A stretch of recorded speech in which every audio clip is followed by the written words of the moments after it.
ये वो पत्रकार हैं जो खुलेआम टेलीविजन पर कह रही हैं, ये खबर नहीं चलाती हैं, रिपोर्ट नहीं करती हैं कि महिला बिल आरक्षण लागू हो गया, ये प्रावधान है, ये कानून है। ये वो महिला पत्रकार हैं अंजना ओम कश्यप, चित्रा त्रिपाठी, अमीश देवगन, रीमा परासर डीडी न्यूज की। ये तमाम वो सवर्ण पत्रकार हैं जो खुलेआम कह रही हैं कि ओबीसी को महिलाओं को आरक्षण नहीं मिलना चाहिए, एससी एसटी महिलाओं को आरक्षण नहीं मिलना चाहिए। सोचिए, आरएसएस का प्रमुख मोहन भागवत कह रहे हैं कि आरक्षण मिलना चाहिए, 2000 साल से जो जाति के नाम पर अत्याचार हुआ है। भारत का संविधान कह रहा है, भारत की सारी राजनीतिक पार्टियों में सहमति है कि आरक्षण मिलनी चाहिए। यहां तक कि खुद बीजेपी में तमाम नेता सवाल उठा रहे हैं, जितने एससी एसटी ओबीसी के नेता हैं, बगावत होने की तैयारी है। लेकिन ये जो सवर्ण पत्रकार हैं ये कह रहे हैं कि आरक्षण नहीं होनी चाहिए। उसके साथ ही सोचिए, टीवी अखबार की अब भाषा बदल गई। पहले मैं ये भी बताऊंगा कि आरक्षण क्यों जरूरी और क्यों होना चाहिए। साथ में सोचिए कि अब एक बड़ी कॉन्स्पिरेसी हो रही है। सिख समाज जो है, गुरु नानक साहब ने जिस सिखिज्म की शुरुआत की, कुछ ब्राह्मण पैनलिस्ट जो अपने आप को पत्रकार और विश्लेषक कह रहे हैं, वो कह रहे हैं कि नहीं नहीं नहीं, सिख तो हिंदू हैं। इसको लेकर किस तरह से अमीश देवगन को एक सिख सांसद ने, जो अकाली दल से है, वो सीधे कहा कि तुम्हारी हिम्मत कैसे हुई, जुर्रत कैसे हुई। और सोचिए, राकेश सिन्हा दिल्ली यूनिवर्सिटी के प्रोफेसर, राज्यसभा सांसद, अपने आप को ज्ञानी कह रहे थे। एक यादव प्रोफेसर ने इनकी पोल खोल दी। इन्होंने कहा कि जो क्रिश्चियनिटी है उसमें शुरुआत, उसमें जो रिफॉर्म का काम है वो मार्टिन लूथर किंग ने किया था। उन्होंने कहा कि वो मार्टिन लूथर किंग नहीं थे, वो जर्मनी का मार्टिन लूथर था। तो सोचिए ये लोग कितना झूठ बोलता होगा। अब तो वो सोचिए कि अब टीवी अखबार है तो सोशल मीडिया पर इनको काउंटर किया जा रहा है। नमस्कार, मैं शंभू कुमार सिंह और आप देख रहे हैं नेशनल दस्तक। ये अंजना ओम कश्यप है। इसने एक शो चलाया जिसका नाम दिया कि जाति न पूछो महिलाओं की। अंजना ओम कश्यप जी, बड़ी विनम्रता से आपसे कहना चाह रहा हूं कि भारत में महिला आरक्षण 50% होना चाहिए। जब 10% सवर्णों को 10% आर्थिक आधार पर आरक्षण मिल सकता है तो 50% महिलाओं को क्यों नहीं? क्योंकि महिला आबादी आधी आबादी, मतलब 50%। अब रही बात कि जाति न पूछो औरत की, तो आप तो मानती ही हैं कि भारत में महिलाएं शोषित हैं, वंचित हैं, पुरुषों ने उनको बराबरी का अधिकार नहीं दिया है, वो पेट्रियार्की की शिकार हैं, ये तो मानती हैं। बैकवर्डनेस के आधार पर उनको आरक्षण मिला है, सोशली, इकोनॉमिकली, पॉलिटिकली, और अब तो आर्थिक रूप से भी महिलाओं के साथ भेदभाव हो रहा है लिंग के आधार पर। सामाजिक रूप से पिछड़ेपन है, शैक्षिक रूप से पिछड़ेपन है और अब आर्थिक रूप से भी पिछड़ेपन है। इसी आधार पर उनको मिला है।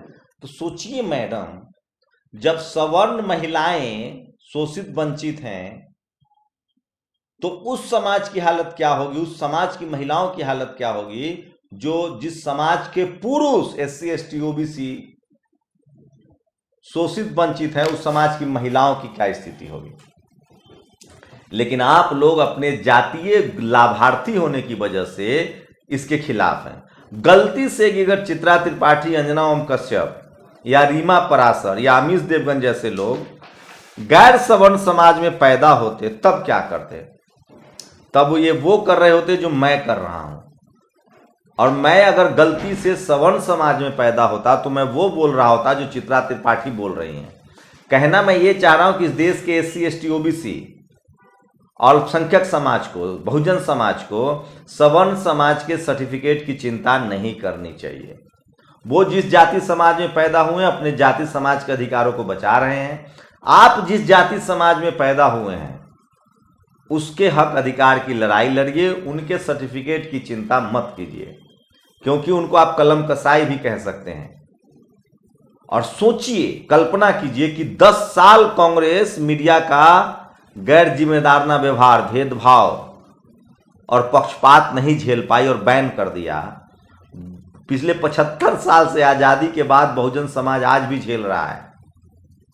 देश आजादी के पहले ही बाबा साहेब ने कुछ अखबार शुरू किए, वो चल नहीं पाया क्योंकि पैसे नहीं थे।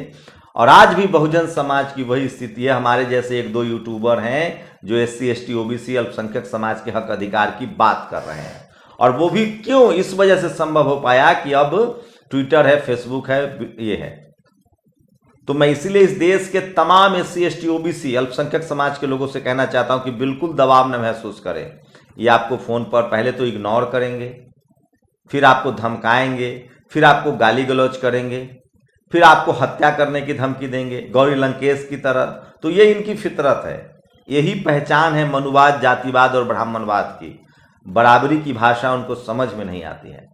लेकिन एक दिल्ली यूनिवर्सिटी के प्रोफेसर ने क्या करारा जवाब दिया है, जब मैं आपको बताऊंगा तो मन खुश हो जाएगा। इस पूरे वीडियो को देखने के लिए आपको जाना पड़ेगा नेशनल दस्तक के ट्विटर पेज पर, क्योंकि ये रिपब्लिक भारत अर्नब गोस्वामी के चैनल का वीडियो है। हम तो पूरा दिखा नहीं सकते हैं, पता नहीं कॉपीराइट मार दे। ये प्रोफेसर है संदीप यादव, ये राकेश सिन्हा है। इस पैनल में देखिए एक सवर्ण पत्रकार है, कोई झा है, और एक राकेश सिन्हा है। किस तरह से संदीप यादव ने कहा कि आप तुलसी को मानते हैं तो मानिए, मैं तो तुकाराम को मानूंगा, मैं तो अंकलुई को मानूंगा, मैं संत गाडगे को मानूंगा, मैं रविदास महाराज को मानूंगा, कबीर को मानूंगा, मैं गुरु नानक साहब को मानूंगा। आप मुझे क्यों कहेंगे फोर्स करने के लिए कि जो तुलसीदास ने कहा है वही मानिए? इतने में एक सवर्ण ब्राह्मण पत्रकार बोल उठा कि नहीं, सिख धर्म तो हिंदू धर्म का अंग है, गुरु नानक साहब ने उसकी स्थापना ही नहीं की है। वही दूसरी तरफ जिनको उपनाम गुल्लू लोग कहते हैं, ये अमीश देवगन, ये भी ब्राह्मण समाज से हैं। एक सिख सांसद ने जो है, उन्होंने साफ साफ कहा कि तुम्हारी हिम्मत कैसे हुई मुझे हिंदू कहने की। तो ये सब चल रहा है टेलीविजन पर। सोचिए टेलीविजन का ग्राफ कितना गिर गया है। राजनीतिक विश्लेषक सारे के सारे सवर्ण समाज के राजनीतिक विश्लेषक होते हैं। अब जाकर धीरे धीरे सोचिए, इस वीडियो में देखिए संदीप यादव ने किस तरह से राकेश सिन्हा के गलती को कहा कि क्रिश्चियनिटी में जो ईसाई धर्म था उसमें जो सुधार आंदोलन हुआ, वो उसका भी नाम था मार्टिन लूथर, लेकिन वो जर्मनी के थे, वो अमेरिका वाले मार्टिन लूथर किंग नहीं थे।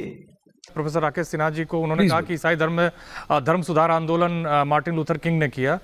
मार्टिन लूथर किंग ने नहीं किया, मार्टिन लूथर थे, वो जर्मनी के थे। उसके बाद उसको इग्नेशियस ने और क्लाइव ने आगे बढ़ाया। हम कबीर को क्यों नहीं पढ़े, हम नामदेव को क्यों नहीं पढ़े, हम तुकाराम को क्यों नहीं पढ़े, हम नानक को क्यों नहीं पढ़े? नानक क्यों टूट के अलग हुए? सिखिज्म की स्थापना नानक ने नहीं की थी, आप गलत। सिखिज्म पूर्णतः सनातनी हिंदू धर्म है। आप सिख धर्म को हिंदू धर्म बता दें। देखिए वो तो ये लोग कितना फजूल और बेबुनियाद बातें करते हैं। इसलिए मैं कह रहा हूं, ये सब बातें मैं इसलिए बता रहा हूं कि टीवी अखबार, मैल्कम ने ठीक कहा है कि टीवी अखबार में वो दम है जो झूठा को सच्चा और सच्चा को झूठा, दोषी को निर्दोष और निर्दोष को दोषी साबित कर दे। इसलिए जब तक टीवी अखबार पर भरोसा मत कीजिए जब तक वहां कोई संदीप यादव जैसा आदमी एंकर ना हो और 2-4 शेड्यूल कास्ट के प्रवक्ता ना हो, ओबीसी के लोग ना हो, पिछड़े समाज के लोग ना हो, अल्पसंख्यक समाज के लोग ना हो। जब तक भारत के टेलीविजन में डाइवर्सिटी नहीं आएगी, खुलेआम अंजना ओम कश्यप पत्रकार होती तो खबर बताती, अगर न्यूट्रल हो भी होती तो कहती कि भैया बीजेपी ने महिला बिल पास किया, उसमें ओबीसी आरक्षण का प्रावधान नहीं है, SC ST आरक्षण का प्रावधान नहीं है, तमाम विपक्षी पार्टियां इसकी मांग कर रही हैं। यह हुआ खबर बताना। अब यह होता है ओपिनियन कि विपक्षी पार्टी जो, ये लोग ओपिनियन दे रहे हैं कि विपक्षी पार्टी जो मांग कर रही है ओबीसी की राजनीति, ओबीसी आरक्षण की, ये राजनीति है, ये नहीं होना चाहिए, ये इनकी राय है। तो मैं फिर कह रहा हूं, भारत का जो टीवी अखबार है वो दरअसल टीवी अखबार कम ओपिनियन मेकर है। ये लोग अपने अपने समाज के हितों की रक्षा कर रहे हैं, जैसे मैं भी इन्हीं के काट में अपने सामाजिक हितों की रक्षा कर रहा हूं, SC ST OBC अल्पसंख्यक समाज की। लेकिन दोनों में फर्क है। अन्याय के खिलाफ खड़ा होना और अन्याय करना में फर्क है। अन्याय करना और अन्याय के खिलाफ प्रतिकार करना में फर्क है। ये लोग अन्याय के साथ हैं, गैर बराबरी के साथ हैं, जातिवाद के साथ हैं, मनुवाद के साथ है, ब्राह्मणवाद के साथ है। मैं प्रतिकार का स्वरूप हूं, मैं बराबरी के लिए संघर्ष कर रहा हूं, मैं इस देश के संविधान के संवैधानिक अधिकारों के लिए लोगों को जगा रहा हूं। बस ये फर्क है इनमें और मुझ में। कल कोई भी SC ST OBC या बहुजन समाज के, अल्पसंख्यक समाज का आदमी गैर बराबरी वाला काम करेगा, अन्याय करेगा, मैं उसके खिलाफ भी खड़ा रहूंगा। तो सोचिए, ये तमाम सवर्ण पत्रकारों को पहचान लीजिए, ये लोग पूरी तरह से आरक्षण के खिलाफ हैं। जाते जाते कुछ अच्छे चेंजेस को भी बताना चाहता हूं। रवीश कुमार में बहुत आकस्मिक बदलाव हुआ है। उन्होंने ओबीसी आरक्षण को लेकर एक अपने यहाँ वीडियो भी बनाया है। मैंने वो वीडियो देखा नहीं, लेकिन आज मैं जब प्रेस क्लब से वोट करके निकल रहा था तो वो भी वोट डाल के निकल रहे थे। उनकी गाड़ी छोटी हो गई है, शायद छोटी गाड़ी पर थे, और मुझे लगा कि ये इस वीडियो मैं उस पर बात करूं, लेकिन फिर समय नहीं मिल पाया, जल्दी में वो भी थे। लेकिन पहली बार रवीश कुमार ने खुलकर आरक्षण के पक्ष में बोला है। वहीं अजीत अंजुम जी ने वीडियो तो अपने से नहीं बनाया है, खबर को ट्वीट किया है, लेकिन उन्होंने लक्ष्मण यादव का वीडियो डाला है। तो सोशल मीडिया पर यह दबाव है आपका, क्योंकि इनको पता है कि digital media SC ST OBC और अल्पसंख्यक समाज के लोग नहीं देख रहे हैं। टीवी अखबार इन लोगों ने देखना बंद कर दिया है। सारे के सारे बीजेपी समर्थक या सवर्ण समाज के लोग टीवी अखबार देख रहे हैं, पत्रकार वही हैं। अब ये लोग टीवी अखबार में तो है नहीं, डिजिटल मीडिया पर काम कर रहे हैं। तो इनकी कोशिश है कि डिजिटल मीडिया के जो सबसे बड़ा दर्शक वर्ग है SC ST OBC और अल्पसंख्यक समाज, उनके हितों को अनदेखी करके हम यहाँ काम नहीं कर सकते हैं, इसलिए थोड़ा बहुत बोल रहे हैं। लेकिन इस बदलाव का भी स्वागत है, क्योंकि हम लोग किसी भी पूर्वाग्रह से ग्रसित नहीं हैं। हम लोग किसी बदले की भावना से काम नहीं करते हैं। हम लोग चाहते हैं कि ये देश समतामूलक, न्यायप्रिय, समानता पर आधारित, जहां किसी भी तरह का भेदभाव न हो, न जाति के आधार पर, न रंग के आधार पे, न लिंग के आधार पे, न धर्म के आधार पे। तो इन तमाम जो टीवी अखबार के पत्रकार हैं, ये सब अपने अपने जाति धर्मों की रक्षा कर रहे हैं, जातीय अधिकार की रक्षा कर रहे हैं। इसलिए इन पर भरोसा मत कीजिए, ये पत्रकार नहीं है, ये अपने अपने समाज, अपनी अपनी जाति के रक्षक हैं। इनको पत्रकार मत कहिए और इन पर भरोसा मत कीजिए। टीवी अखबार इनका है, इनके मालिक ये हैं, पत्रकार ये हैं, संपादक ये हैं, और ये अपने समाज के हितों की रक्षा के लिए किसी भी हद तक जा सकते हैं। जो पत्रकारी, जैसे मैं सेना में नौकरी करूंगा, तो सेना में नौकरी का मतलब होता है मैक्सिमम सेक्रीफाइस के लिए तैयार रहना। तभी आप राष्ट्रवादी कहलाएंगे, तभी आप राष्ट्रभक्त कहलाएंगे। अगर मैं सेना में नौकरी कर रहा हूं और अगर मैं युद्ध के समय भाग आऊं, पीठ दिखाऊं, तो मैं गद्दार कहलाऊंगा। उसी तरह से अगर आप पत्रकार हैं और आप जाति के नाम पर, धर्म के नाम पर, भाषा के नाम पर, लिंग के आधार पर अगर आप बायस्ड हैं, आप पक्षपाती हैं, तो आप पत्रकार नहीं हैं। आप कुछ भी हो सकते। पत्रकार का मतलब होता है पीड़ित के साथ खड़ा होना, न्याय के साथ खड़ा होना, कमजोर के साथ खड़ा होना। तो इनको आप कुछ भी कह सकते हैं, पत्रकार मत कहिए।